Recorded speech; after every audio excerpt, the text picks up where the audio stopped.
بھی حدیث ہے, اس کے علاوہ بھی بہت ساری حدیث ہیں, ان کو ملا کے دیکھو. قرآن کیا کہتا ہے کہ جو قتل کرے گا ہمیشہ جہنم میں جلے گا, لیکن اہل سنت والجماعت میں کسی کا بھی عقیدہ نہیں ہے کہ قاتل اگر مسلمان ہے تو ہمیشہ جہنم میں رہے گا وہ, بلکہ ایک دن گناہ کی سزا کھانے کے بعد نکل آئے گا. حالانکہ قرآن کے الفاظ ایسے نہیں ہیں. وجہ کیا ہے؟ قرآن میں دوسرے مقامات پر اس کی تشریح ہے, تو اس طرح حدیثوں میں بھی ہے. تو یہ جو ہوتا ہے نا کہ چند چیزیں دیکھ کے فتویٰ دینا شروع کر دینا, یہ جہالت کی بات ہے.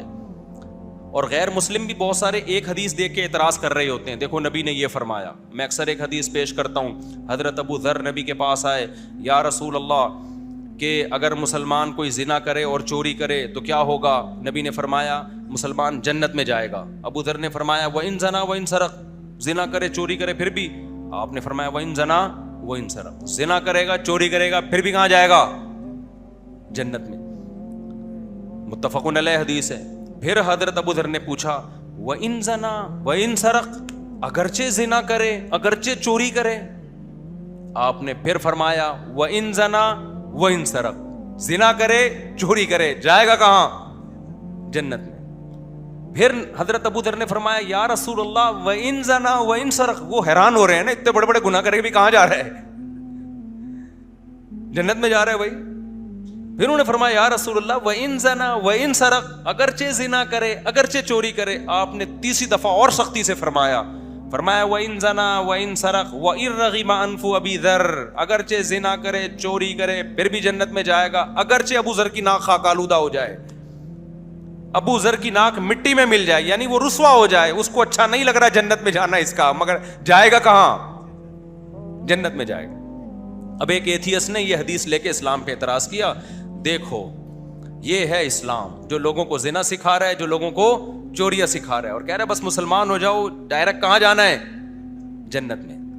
تو یہ ظلم اور زیادتی ہے. کسی کی ایک بات کو لے کے اس پہ فوراً فیصلہ کر دینا سیاق و سباق سے ہٹ کے, یہ زیادتی ہے یا نہیں ہے؟ جو علماء کی کتابوں کے ساتھ آج کل ہو رہا ہے, جو لوگ کتابوں میں کیڑے نکالتے ہیں نا, یہ وہ بھی یہی کر رہے ہوتے ہیں. جن لوگوں کی ساری زندگی قبر پرستی کے خلاف گزری ہے ان کو قبر پرست کہا جا رہا ہے. جن کی ساری زندگی توحید کے پرچار پہ گزری, توحید کے پرچار, ان کی 2-3 عبارتیں لے کے ان کو مشرک قرار دیا جا رہا ہے. تو یہ وہی کام ہے جو ملحد لوگ کرتے ہیں. تو اس کا کیا جواب ہے؟ بھائی سامنے ابو ذر تھے.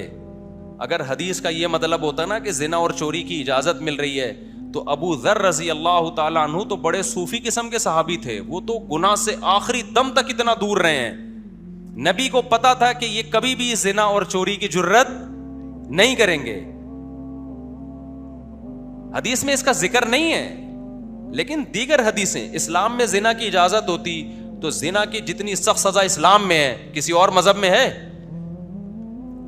شادی شدہ زنا کرے رجم کرنے کا حکم, پتھروں سے مار کے ہلاک کر دو. کمارا زنا کرے چوک پہ کھڑا کر کے سورہ نور میں کیا ہے, کوڑے مارو, 100 کوڑے اس کے. اور نبی صلی اللہ علیہ وسلم فرمایا میں نے معراج میں دیکھا کہ کچھ ننگے مرد برہنہ عورتیں آگ میں جل رہی ہیں. جب شعلے اوپر جاتے ہیں نا تو یہ بھی اوپر آتے ہیں. تو میں نے جبریل سے پوچھا یہ کون لوگ ہیں؟ فرمایا آپ کی امت کے زنا کرنے والے مرد اور زنا کرنے والی عورتیں. تو مسلمان زنا کرنے والے ہیں جن کو آگ میں جلایا جا رہا ہے. وَمَن يَفْعَلْ ذَلِكَ يَلْقَ أَثَامًا, قرآن کہتا ہے جو زنا کرے گا اور چوری کرے گا, جو زنا کرے گا اپنے جرم کی سزا, بہت بڑے جرم کی سزا ملے گی اس کو قیامت کے دن. اس سے کیا پتہ چلتا ہے؟ ابو ذر رضی اللہ عنہ کا یہ نظریہ تھا کہ اس کو کبھی بھی جنت میں نہیں جانا چاہیے. تو نبی یہ فرما رہے ہیں کہ سزا کھانے کے بعد ایمان کی برکت سے ایک نہ ایک دن وہ بھی جنت میں جائے گا. اگرچہ حدیث میں اس کا صراحتاً ذکر نہیں ہے, لیکن نبی کو معلوم ہے کہ سامنے والے بھی میری بات کا مطلب سمجھتے ہیں. تبھی تو اس بات کے بعد حضرت ابو ذر نے پھر بھی کبھی نہ زنا کیا نہ چوری کی. ان کو یہ اشکال ہو رہا ہے کہ کبھی بھی نہیں جانا چاہیے, ٹھیک ہے نا, اتنا بڑا مجرم ہے. تو نبی بتا رہے ہیں کہ اگر زنا اور چوری ہے, یہ جرم ہے, تو ایمان کی نیکی بھی تو ہے نا. دنیا میں کتنے لوگ خدا کے منکر ہیں, کتنے توحید کے منکر ہیں, کتنے رسالت کے منکر ہیں. تو ایمان والا اگر برائیاں لے کے جا رہا ہے تو کلمہ بھی تو لے کے جا رہا ہے نا. یہ کلمہ کوئی ہلکی چیز ہے؟ یہ کمال کی بات ہے کہ چوری کو تو وزن دیں ہم, اور کلمے کی نیکی کو نیکی کا وزن نہ دیں. اس کا مطلب چوری کا وزن کلمے کی نیکی سے بھی زیادہ ہے. تو یہ تو کلمے کی ویلیو گر رہی ہے.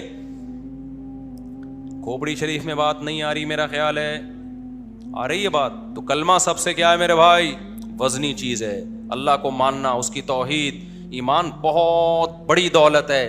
تو یہ گناہوں کی سزا ملے گی جہنم میں, لیکن بالآخر ایمان کا پلڑا کیا ہو جائے گا؟ بھاری. یہ ایسی نیکی ہے جو اس کے گناہوں کو بالآخر کھا جائے گی. یہ مطلب نہیں ہے, ورنہ چوری اسلام میں اچھا عمل ہوتا یا کوئی مسئلہ ہی نہیں تھا تو چور کا ہاتھ کاٹنے کا حکم کیوں ہوتا؟ اتنی سخت سزا کسی اور مذہب میں ہے؟ دیکھو جب انسان الٹا سوچتا ہے نا تو الٹا ہی سوچتا ہے, اچھا سوچتا ہے تو اچھا سوچتا ہے. ہمارے ایک ریلیٹیو تھے, جب بھی میں چور کا ہاتھ کاٹنے کا ذکر کرتا ہوں مجھے 2 واقعات یاد آتے ہیں. ایک افغانستان میں جب طالبان نے اعلان کیا کہ چور کا ہاتھ کاٹا جائے گا, پرانے وقتوں میں نا جب پہلی جب حکومت آئی تھی, تو ہمارے اخباروں میں کارٹون آئے, ہمارے سیاسی لیڈر نے بیان دیا کہ ہم بھی چور کا ہاتھ کاٹیں گے. اگلے دن انہی کا ہاتھ کاٹ کے لوگوں نے لگایا ہوا تھا کہ اگر پاکستان میں چوروں کے ہاتھ کٹنا شروع ہو گئے تو کاٹنے والوں کے ہاتھ سب سے پہلے کٹنے کا خطرہ ہے, اس لیے پاکستان میں یہ سزا نافذ نہیں ہو سکتی. تو دوسرا یہ کہ وہ ہمارے ایک ریلیٹیو ہے, بڑے براڈ مائنڈڈ قسم کے, ان کو بہت اشکال ہوتا تھا کہ یار یہ اسلام نے چور کا ہاتھ کیوں کاٹنے کو, کوڑے ووڑے لگا دیتے, تھپڑ چھپڑ لگا دیتے, اس کے جیل میں ڈال دیتے, 10 سال نہیں 20 سال جیل ڈال دو, ہاتھ تو کیا بیچارے گا یار, ٹھیک ہے نا. ان کو بڑا اشکال ہوتا تھا کہ اتنی سخت سزا کیوں ہے. یہ کیا ہے؟ منفی سوچ. لیکن جب ان کو تھوڑا اسٹڈی کی, اسلام کے اور بہت سارے احکام پڑھے, میں ان سے ملنے گیا, انہوں نے کہا یار میرے ذہن میں ایک بات آئی ہے کہ میں اس کو نیگیٹو لے کے کیوں جا رہا ہوں. میں یہ بھی تو سوچ سکتا ہوں کہ اسلام جرم سے اتنی نفرت کرتا ہے کہ کسی قیمت پہ بھی زمین پہ جرائم کو برداشت نہیں کرتا. دیکھو 2 منٹ میں نیگیٹو پازیٹو ہو گیا کہ نہیں ہو گیا؟ کہ یار اس کو ہم پازیٹو بھی تو لے جا سکتے ہیں. اسلام کہتا ہے بھائی جرم دیکھنا ہی نہیں, زمین پہ رہنا ہی نہیں ہے, کاٹو سالے کا ہاتھ, کمبخت چوری کرنے کے قابل بچے ہی نہیں دوبارہ. تو یہ بھی تو ہو سکتا ہے. ڈاکو کی سزا جتنی اسلام میں ہے اتنی دنیا میں کسی مذہب میں نہیں ہے. ہر سزا اسلام میں سخت نہیں ہے, یہ ذہن میں رکھو. بہت سی سزائیں نرم بھی ہیں, چند کوڑے مار کے چھوڑ دو بس. لیکن کچھ جرائم ایسے جن کی سزا بہت ہی سخت ہے, بہت زیادہ سخت سزا ہے ان کی. ان میں ایک ڈکیتی ہے کہ آپ نے گن پوائنٹ پہ دن دہاڑے کسی کو لوٹا, تو قرآن کیا کہتا ہے؟ اس کو چوک پہ لٹکاؤ اور سولی دو اس کو. جیسا گردن نہیں اڑائی جائے گی اس کی, برچھا سینے پہ مار کے گھمایا جائے گا اس کے, ہاتھ پاؤں کاٹے جائیں گے, ایک طرف سے ہاتھ ایک طرف سے پاؤں کاٹ کے چوک پہ لٹکاؤ. اسلام میں بند کمرے میں پھانسی کا کوئی تصور بولو نہیں ہے. بند کمرے میں نہیں, اسلام میں چوک پہ ہوتا ہے, جو بھی ہوتا ہے مارکیٹ میں ہوگا, تاکہ مارکیٹ میں جو لوگ ہیں ان کو عبرت حاصل ہو, ان کو پتا ہو کہ یہ انجام ہونے والا ہے. پھانسی گھاٹ میں جلاد جانے اور وہ جس پہ گزر رہی ہے وہ جانے. لوگوں کو تو لاش مل جاتی ہے, لوگ سمجھتے ہیں جیسے سب کا انا للہ ہوتا ہے, اس کا بھی انا للہ ہو گیا ہے. اس لیے اسلام میں چوک پہ جو ہوگا کیا ہوگا بھائی؟ چوک پہ. تو ڈاکو کی سزا کیا ہے بھائی؟ ایک ہاتھ بایاں پاؤں کاٹ کے چوک پہ لٹکا دو. افغانستان میں ہوتا ہے, اب بھی ہوتا ہے, ڈاکو جو ہو نا وہ لٹکا دیتے ہیں اس کو. تو کیوں اتنی سخت سزا رکھی ہے؟ اس لیے کہ ڈکیتی کوئی ہلکی چیز تھوڑی ہے بھائی.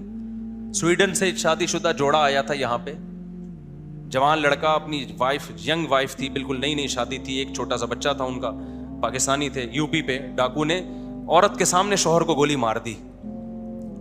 تو دل نہیں چاہتا کہ اس کو چوک پہ لٹکنا چاہیے؟ کیا ان کی زندگیوں میں کیا کیا رہ گیا بتاؤ یار. بچی اپنے باپ کو تڑپتے ہوئے دیکھ رہی ہو, لاش کو, پوری زندگی کے لیے اسٹریس اور ڈپریشن میں چلی گئی کہ نہیں؟ ہر وقت یہ منظر یاد آئے گا. ایک عورت اپنے جوان شوہر کو اس طرح مرتے ہوئے دیکھے. ان ڈاکوؤں کے ساتھ ہمارے یہاں کیا ہوتا ہے؟ ان کو پولیس, پھر کورٹ, اس کے بعد وہ تجربہ ہو جاتا ہے ان کو کہ اس دفعہ یہ غلطی نہیں کرنی. تو میں جلدی سے بات کو سمیٹوں. اللہ نے فرمایا یتلو علیہم آیاتہ, تلاوت کریں گے, ویعلمہم, اور سکھائیں گے, ویعلمہم الکتاب والحکمہ, اور حکمہ